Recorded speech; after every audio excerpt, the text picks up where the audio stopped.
Antes de iniciar o vídeo, comente, curta e compartilhe. A graça e a paz, irmãos.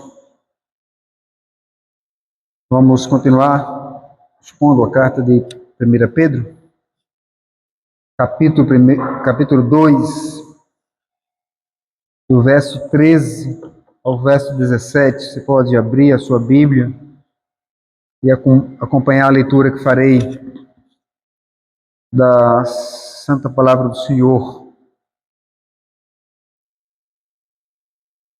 Dando sequência, eu farei a leitura, peço que os irmãos acompanhem atentamente. 2 Pedro, capítulo 2, melhor dizendo, 1 Pedro, capítulo 2, do verso 13 a 17.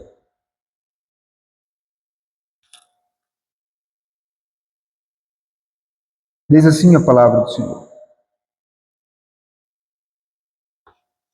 Sujeitai-vos a toda instituição humana por causa do Senhor, quer seja ao rei como soberano, quer às autoridades como enviadas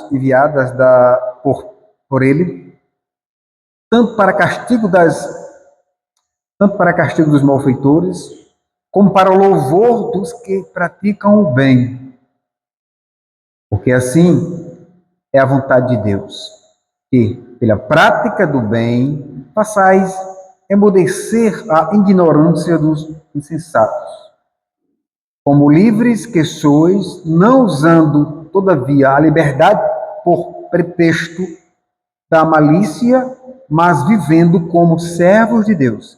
Tratai todos com honra, amai os irmãos, temei a Deus, honrai o Rei. Ó Deus, mais uma vez a Tua palavra lida diante dos nossos olhos, e a nossa oração, Pai, é que o Senhor, pelo Teu poder, possa desvendar os nossos olhos para enxergar as maravilhas da Tua lei. Tua lei, Senhor Deus, que de fato diz quem somos. Revela, Senhor Deus, a pecaminosidade do homem. Tua lei que diz que os pecados serão julgados pelo Senhor mesmo. A tua lei que é santa e bendita, mas também que aponta para Cristo como nosso Redentor. Queremos nos apegar a ela, como cremos que é o Senhor que fala conosco. Pedimos então, Senhor, que o Senhor se apiede de nós, faça-nos entender. Queremos ouvir a voz de Cristo, ministrando ao nosso coração. Não aquilo que Ele quer ouvir, que o coração deseja, mas aquilo que o Senhor tem para nós na Tua porção desta noite. Seja o Senhor mesmo, pela instrumentalidade da Tua palavra, a falar conosco. Queremos nos apegar à Tua palavra, Senhor Deus, como verdade, que ela é única e absoluta. Queremos, então, que ela fique em nós e que ela produza em nós frutos de arrependimentos. E que o trabalhar de santidade do Senhor na nossa vida seja tão somente pela Tua palavra, ao ouvir a Tua palavra. É no nome de Cristo, com perdão dos nossos pecados, que nós oramos e te agradecemos. Amém.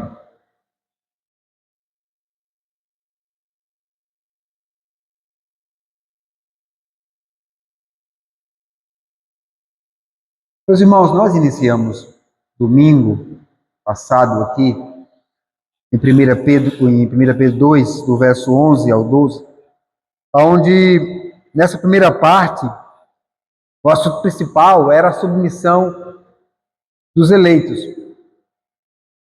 Ou seja, nós podemos observar como Deus ensina na tua palavra, né, o relacionamento do eleito com Deus. O nosso relacionamento com Deus não é como a gente pensa, como alguém que escreve um livro, 10 passos para o seu relacionamento com Deus. É como a palavra de Deus diz, é como Pedro falou aqui. E depois de Pedro demonstrar como o nosso relacionamento com Deus se manifesta através de diversas áreas, ele continua ainda como com uma espécie de exortação. Aqui, ele está trabalhando com os crentes, então ele quer falar acerca da submissão. E Pedro, então, aplicando isso muito bem no finalzinho do versículo 12, ele diz: observando-os em vossas boas obras, glorifique a Deus no dia da visitação. Então, é como se Pedro dissesse: olhe bem, perceba como é o vosso proceder. Então, depois de haver falado com a igreja sobre a sua submissão a Deus, agora Pedro ele fala sobre a submissão às autoridades. Irmãos, por mais que uma autoridade seja errada como ela seja, nós precisamos olhar para ela à luz das Escrituras, pois senão a gente vai pecar toda hora, mas olhando para esse momento que nós vivemos no mundo, e em particular no nosso país, sobre, por exemplo, a corrupção na política, e a gente vai então diferir palavras que, por vezes, até dentro de um contexto correto, mas passando por cima dos limites das Escrituras. Porque, queira ou não, são autoridades e estão lá. Então, antes de examinarmos o versículo 13 ao 17, eu preciso destacar para vocês, irmãos, aqui verdades que são basilares em relação às autoridades deste mundo, antes de entrarmos no texto. Todas elas estão debaixo da autoridade de Cristo. O camarada pode ser rei, aonde for, presidente, pode ter o maior exército mais potente que ele tiver, mas ele está debaixo da autoridade de Cristo. Por mais que ele nem reconheça isso. Isso é problema dele, não reconhecer isso. Problema dele. É Deus quem concede a quem quiser. Você pode examinar as Escrituras, Mateus 28, Lucas 9, João 19 e Romanos 13, onde está basicamente o tratado, né, dessa relação do magistrado civil, está lá em Romanos 13. Então, os crentes, outra verdade é que os crentes devem submeter-se às autoridades e lhe mostrar obediência. Aí, esse é um dos pontos difíceis. Como é que você vai demonstrar obediência a um camarada que está fazendo tudo errado? É difícil, né?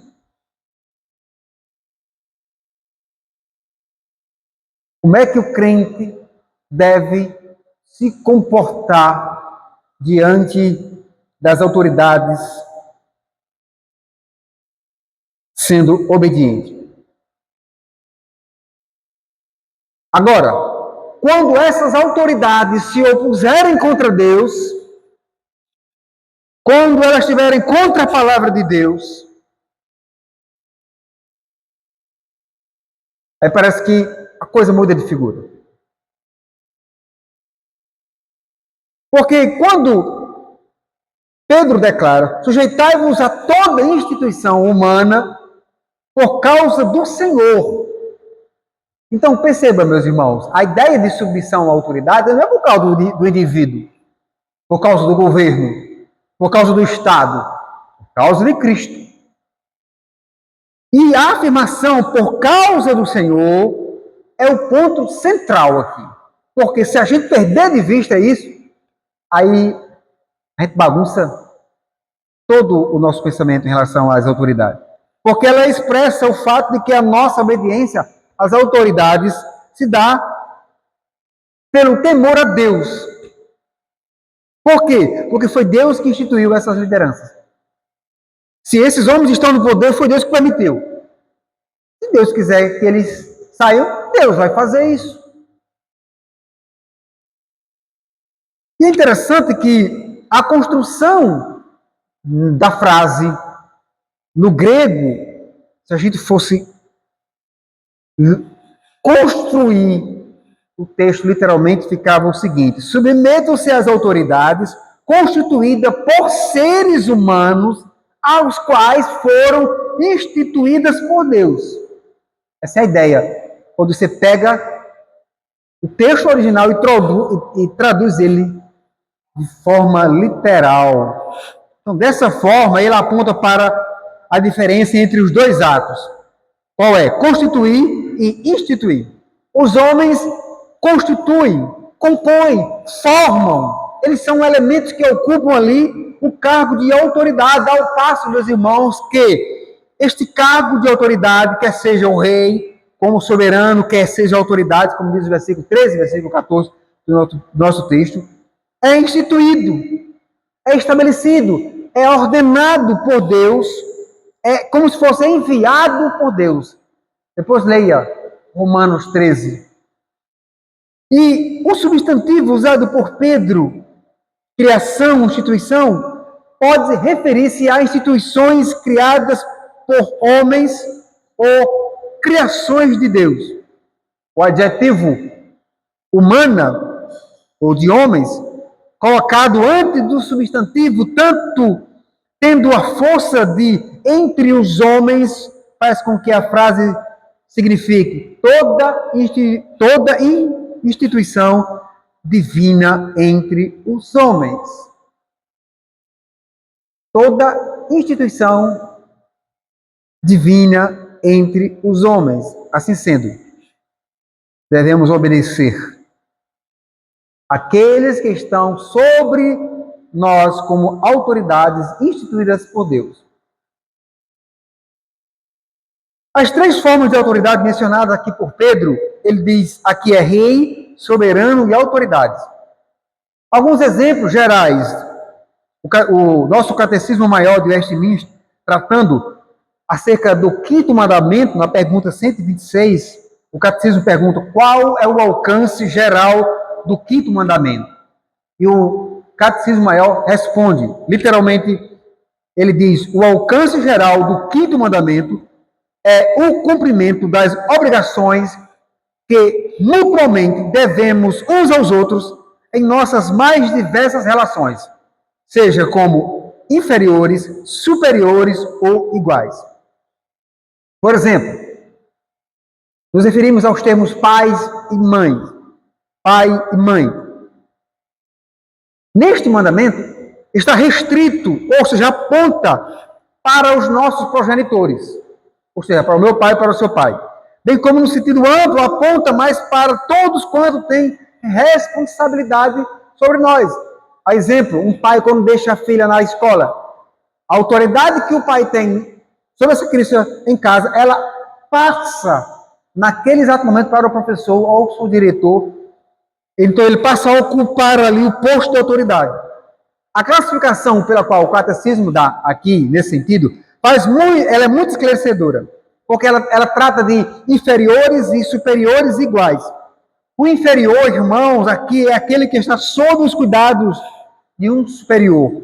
Por exemplo, são inferiores os filhos em relação aos pais, os alunos em relação aos professores, e assim demais responsáveis em uma escola. A população em relação aos policiais, oficiais de justiça, os três poderes, e assim sucessivamente. No final do versículo 14, o apóstolo Pedro, ele apresenta outro motivo que é secundário, pelo qual nós devemos obedecer às autoridades. Elas foram instituídas por Deus, tanto para castigo dos malfeitores, como para louvor dos que praticam o bem. Veja bem, as autoridades foram constituídas por Deus para impor a justiça nos meios legais contra os malfeitores. Então, isso significa dizer que ela não pode ser invertida. Eles estão ali para castigar os malfeitores, para louvar os que praticam o bem. Quem são os malfeitores? Criminosos. Todo tipo de crime que você possa imaginar. A parte que lhe cabe é a punição. A ideia aqui, meus irmãos, sabe qual é? É de vingança. A ideia aqui dessa punição para os criminosos é de vingança. E que está de acordo com a legislação e que tem como objetivo castigar livrar a sociedade dessas pessoas que prejudicam os demais.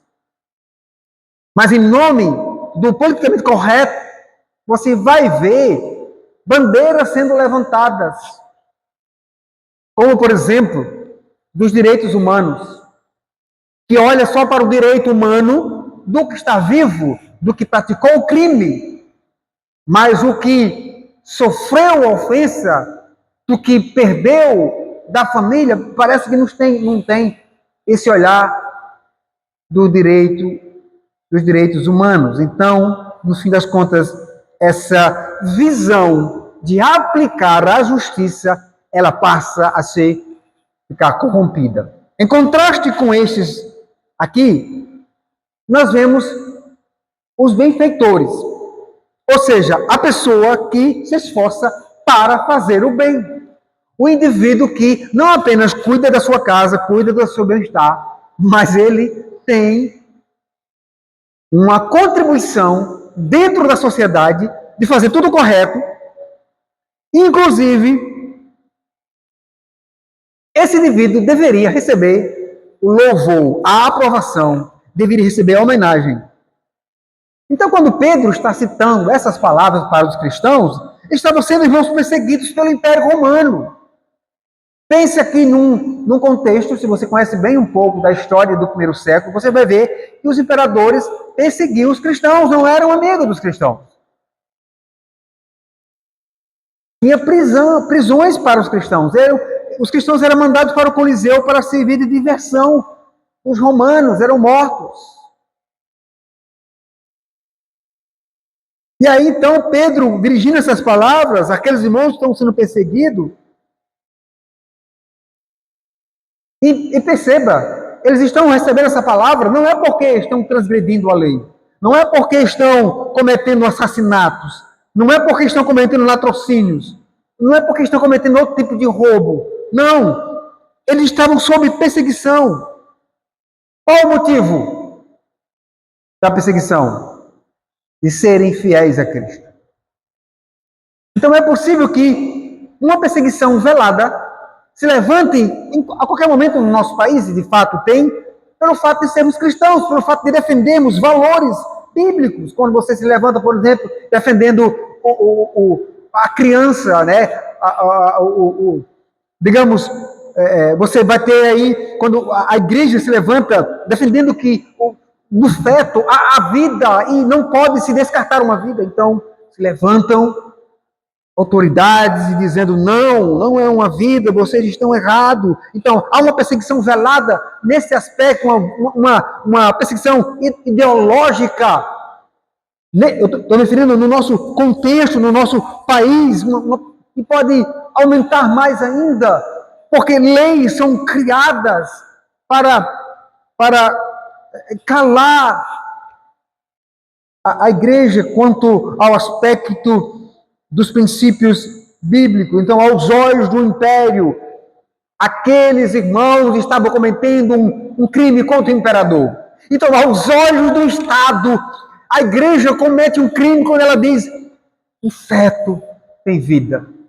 Quando a igreja se levanta contra o aborto, quando a igreja se levanta contra a união homoafetiva, quando a igreja se levanta dizendo que é errado, porque Deus criou homem e mulher. Aos olhos do Estado, a igreja está cometendo crime. Mas, aos olhos de Deus, a igreja está dando testemunho do Evangelho. Essas palavras de Pedro, elas devem ser entendidas, irmãos, à luz de Romanos 13, que é onde está, digamos, a conduta, né? E Romanos 13, no versículo 3 diz: porque os magistrados não são para temor. Ou seja, ele está dizendo, esses homens não são para o homem que faz o bem ter medo dele. Quando se faz o bem. E sim, quando se faz o mal. Então, deve ter medo do magistrado quando estiver fazendo mal. E aí Paulo diz: queres tu não temer a autoridade? Faz o bem. Faça o bem e terás louvor dele. Irmãos, tanto em Romanos 13, quanto em 1 Pedro, Romanos 3, 13 e 2 Pedro 2, 14, o substantivo usado pelos dois apóstolos é o mesmo, a saber, a aprovação. Numa paráfrase do versículo 13 e versículo 14, ficava mais ou menos assim, se fosse fazer uma paráfrase tanto do 13 como do 14, do 13 de Romanos 13 e do 14 de 1 Pedro 2. Ficaria: obedeçam aqueles que estão em postos de autoridade, porque foi o próprio Deus quem criou estes postos, os quais estão aí para punir os criminosos. E os que ocupam esses postos estão lá para punir os criminosos e também para honrar os que andam de acordo com as leis. É fato que raramente alguém recebe alguma forma de reconhecimento por parte do Estado por cumprir a lei. Raramente você vê isso. Quantos de nós já recebemos uma carta do Departamento de Trânsito parabenizando por andar bem, por uma boa condução no trânsito, por andar dentro do limite da velocidade? Na verdade,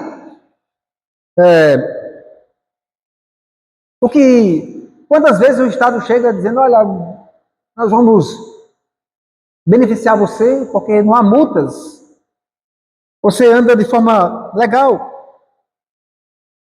E no versículo 15 do nosso texto, Pedro nos mostra a razão principal, se não, poderia dizer a única, para o crente obedecer às autoridades. Veja comigo, versículo 15. Porque assim é a vontade de Deus, e pela prática do bem façais emudecer a ignorância dos insensatos. Porque assim é a vontade de Deus. A vontade de Deus é a causa da nossa obediência às autoridades. Por que nós obedecemos? Porque somos bons, queremos sair bem na vida? Não! Porque essa é a vontade de Deus. E sejamos sinceros, não precisamos de nenhum outro incentivo para obedecê-las. Basta-nos então só o fato de que tal obediência honra a Deus, glorifica a Deus, a nossa posição. Por mais que o Estado, o ímpio, esteja transgredindo a lei, mas o nosso papel, o nosso dever é manter fiel ao Senhor, obedecendo e honrando a Ele. E Pedro, então, continua mostrando como fazer isso. Qual é o caminho? Pedro nos parece, então, nos mostrar que pela prática do bem façais emudecer a ignorância dos insensatos. Irmãos, é a vontade de Deus para os seus filhos que eles pratiquem o bem. Nós já vimos isso, está claro no texto. Não é verdade? Mesmo que isso lhe traga terrível sofrimento.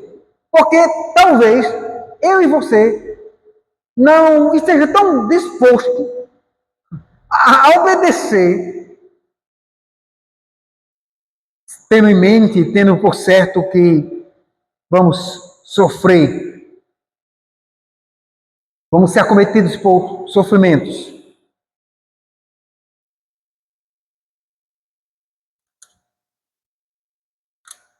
E parafraseando Pedro, aqui no texto, irmãos, a ideia é exatamente, nós podemos dizer, Deus quer isto de vocês, que ao fazerem o bem, vocês calem os tolos, vocês calem os caluniadores, vocês, com o testemunho de vocês, todas as acusações que são feitas a vocês serão, digamos, derribadas. Agora, uma pergunta que nós fazemos para o texto: quem são estes tais ignorantes, insensatos do texto que Pedro fala? Era um grupo de pessoas que, não importando o quão corretamente tivessem os cristãos, Eles acusavam eles de criminosos. A ignorância aqui a qual Pedro se refere é a causa. Não era mera falta de conhecimento, não é uma ignorância porque não tem conhecimento, mas sim a postura obstinada em recusar-se a conhecer a palavra de Deus. Eles não somente tinham suas mentes fechadas para a palavra de Deus, irmãos, bem como se voltavam contra eles, ou seja, contra os cristãos. E pasme, com ódio. Uma pessoa que tem ódio no coração, ela não quer saber se a pessoa é uma pessoa boa, casada, crente. Ela não quer saber. Ela está obstinada a acabar com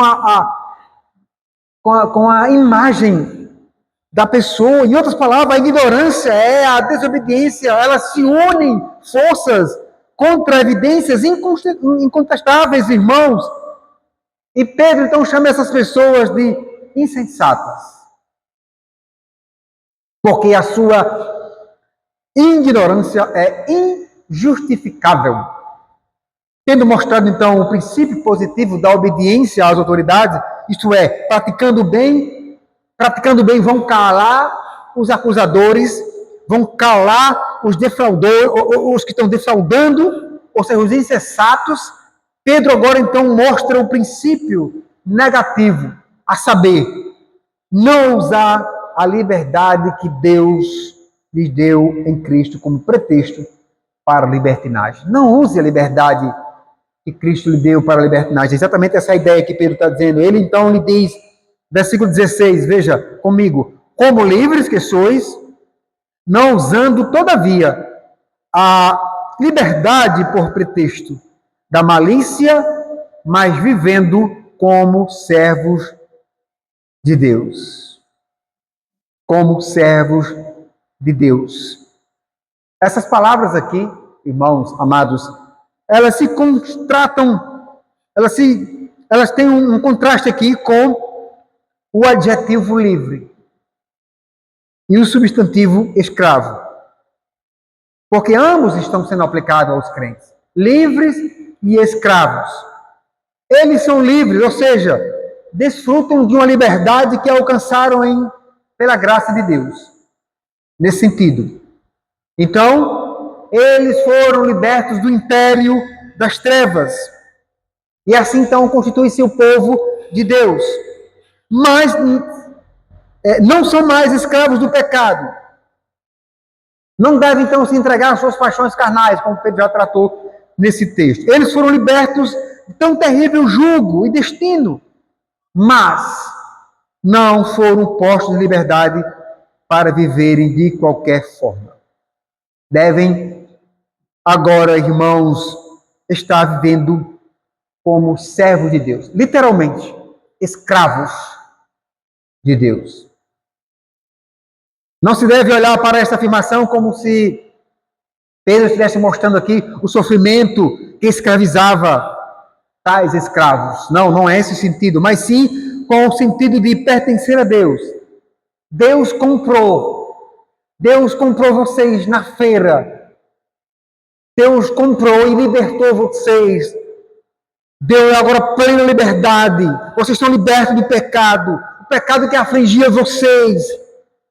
O medo da condenação. Tudo isso foi pago. Agora você deve desfrutar com liberdade de tudo isso, mas para servi-lo com amor, com alegria e, sobretudo, obedecendo. E se tudo assim acontecer, até o final será um fim de glória, porque estaremos juntos com o Senhor. Por isso, irmãos, a exortação feita aqui deve ser levada com máxima atenção, não usando, todavia, de liberdade por pretexto da malícia. Infelizes são aqueles que, crendo que uma vez são salvos, estão salvos para sempre. Isso é um ponto que nós defendemos, uma vez salvos para sempre. Mas em vez de viverem uma vida santa, cheia de gratidão e amor a Deus, rendendo-lhe obediência, frutos de uma liberdade adquirida por Cristo, eles vivem uma vida de libertinagem, entregando-se ao pecado. É fato que uma vez salvos, somos salvos para todo sempre.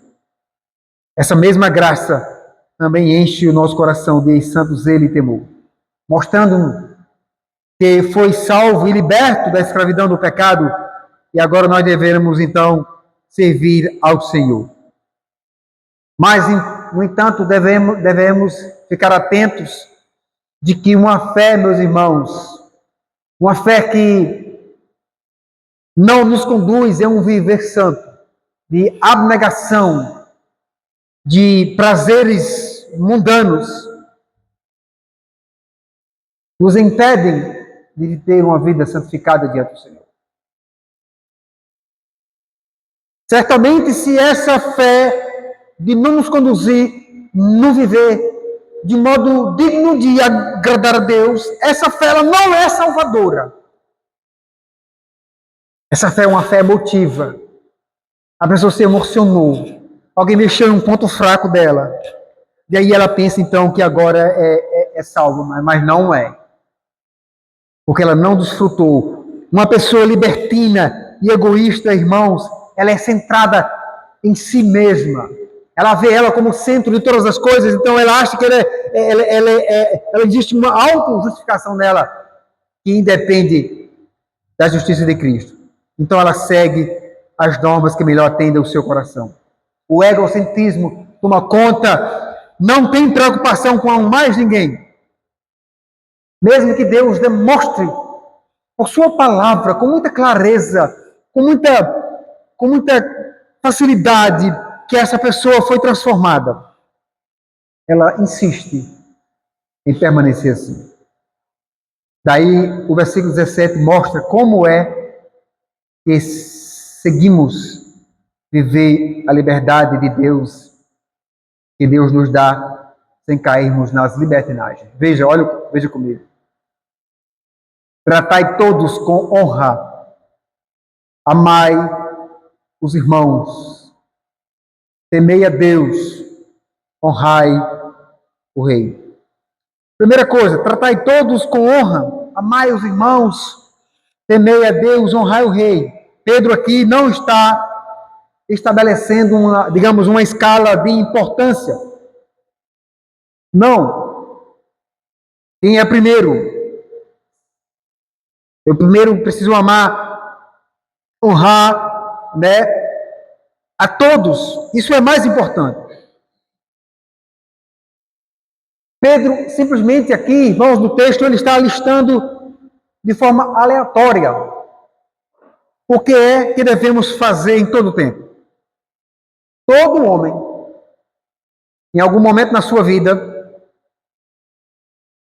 deve tratar outro com respeito, deve tratar outro com honra, deve estimar a vida e deve dar valor.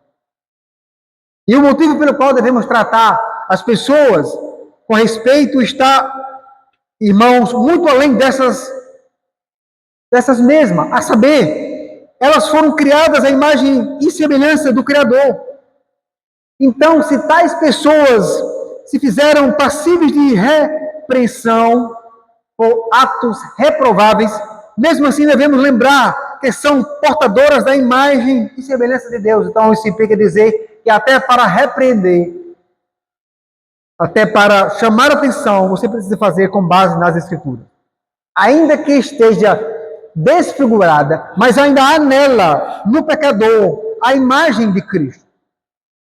Por mais que ele esteja entregue à devastidão, devemos tratá-la com respeito, com dignidade, para que, de alguma forma, a sua consciência seja tocada.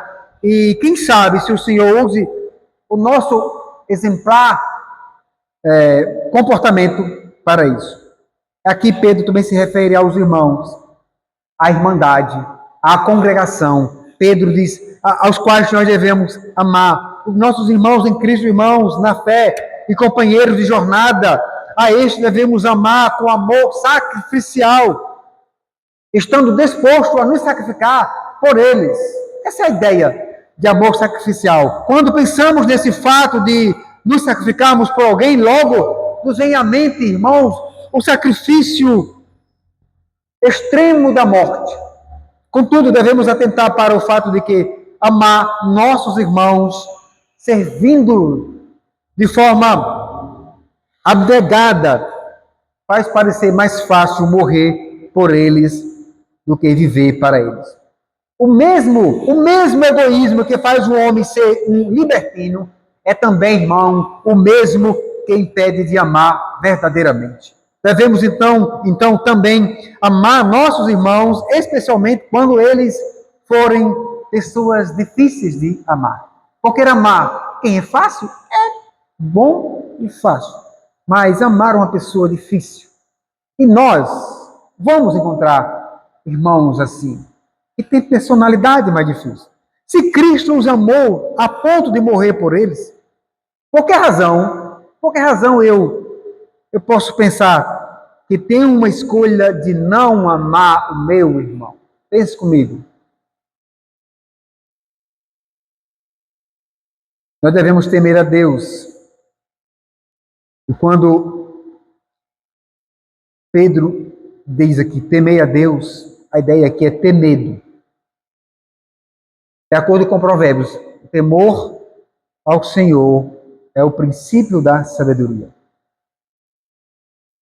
Provérbios também vai dizer que é a fonte da vida para evitar os laços da morte. Provérbios também vai dizer que é a fonte da verdadeira felicidade. Porque o temor a Deus, ele expulsa do nosso coração todos os outros temores. Por isso Pedro trata aqueles que temem a Deus, não temem nem mesmo a morte. O maior terror dos homens é a morte. Uma vida santa e piedosa revela temor a Deus. Não precisa de fiscais, não precisa de vigias, pois sabe que está sob as vistas de Deus e que terá sob as vistas de Deus e a quem terá de prestar contas. Por fim, Pedro diz: honra o rei. Devemos honrar o rei.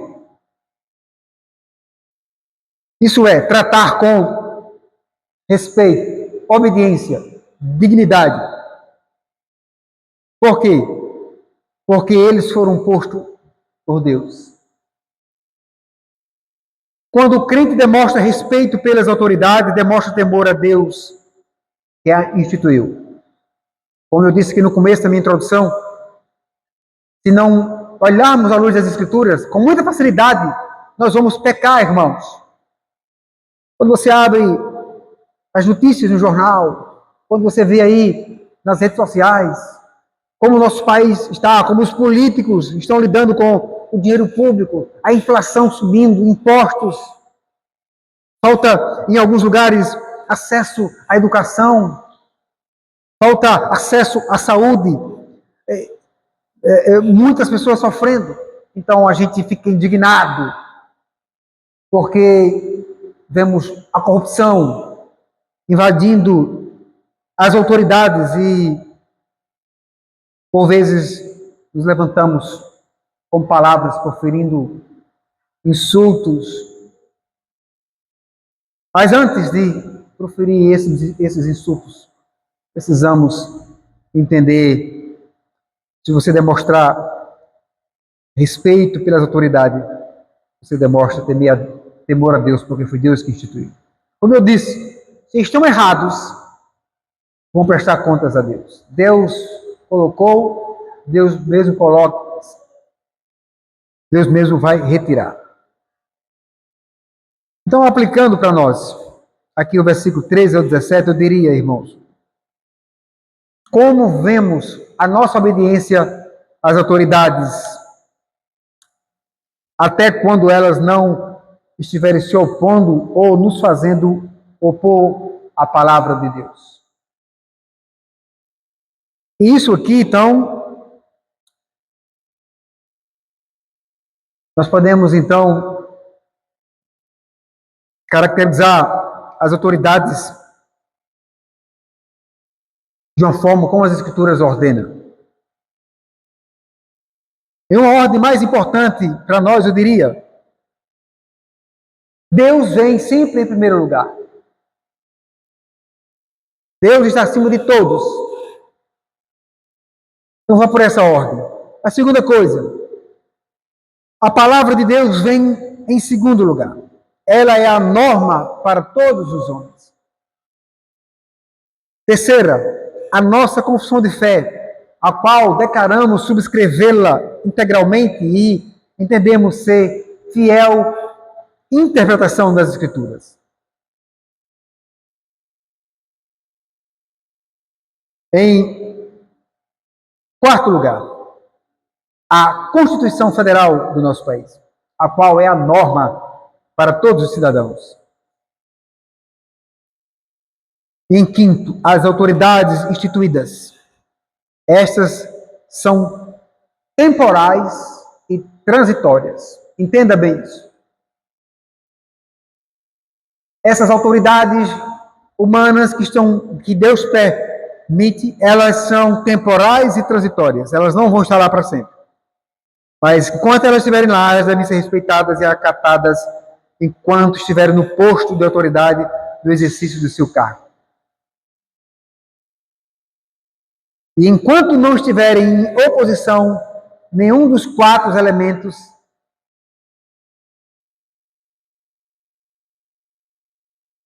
enquanto essa oposição, nenhum deles podemos dizer que são precedentes para você se opor de forma contrária que não seja a das Escrituras. Que Deus nos abençoe e aplique, irmão, a sua palavra em nós.